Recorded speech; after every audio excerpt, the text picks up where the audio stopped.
யூகேல பார்த்தீங்கன்னா, ரீசென்ட்டா ஒரு சென்சார்ஷிப் லா ஒண்ணு கொண்டு வந்திருந்தாங்க. அதாவது என்னன்னா வந்துட்டு, உங்களால ஒரு சில கான்டென்ட்ட வந்துட்டு யூகேல ஆக்சஸ் பண்ண முடியாது. வித்தவுட் ஏஜ் வெரிஃபிகேஷன் அப்படின்ற மாரி.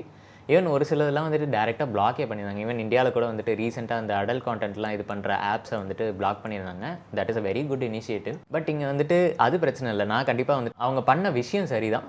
பட் அது வந்துட்டு அவங்க கவர்மெண்ட்டா பண்ணது தான் வந்துட்டு தப்போ அப்படின்ட்டு எனக்கு தோணுது. இத வந்துட்டு எஜுகேட் பண்றதுக்கு பதிலா, அத நீ செய்யக்கூடாது அப்படின்ட்டு அவங்க தடுத்து வைக்கிறது தான் வந்துட்டு இவங்களுக்கு இன்னும் செய்ய அத தூண்டுமோ அப்படின்ட்டு தோணுது. அண்ட் செகண்ட் விஷயம், எனக்கு மகாத்மா காந்தி சொன்ன ஒரு கோட் ஞாபகத்துக்கு வருது.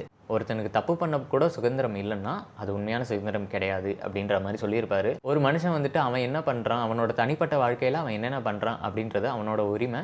அத வந்துட்டு எந்த ஒரு தேர்ட் பெர்சனோ ஒரு ஒரு கவர்மெண்ட்டோ வந்துட்டு தடுக்கிறது எந்த விதத்துல சரி அப்படின்ட்டு எனக்கு தோணல.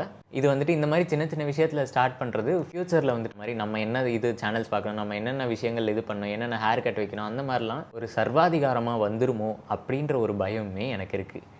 நீங்க இத பத்தி என்ன நினைக்கிறீங்க அப்படின்ட்டு கமெண்ட் பண்ணுங்க. ரைட்டா? பாய்.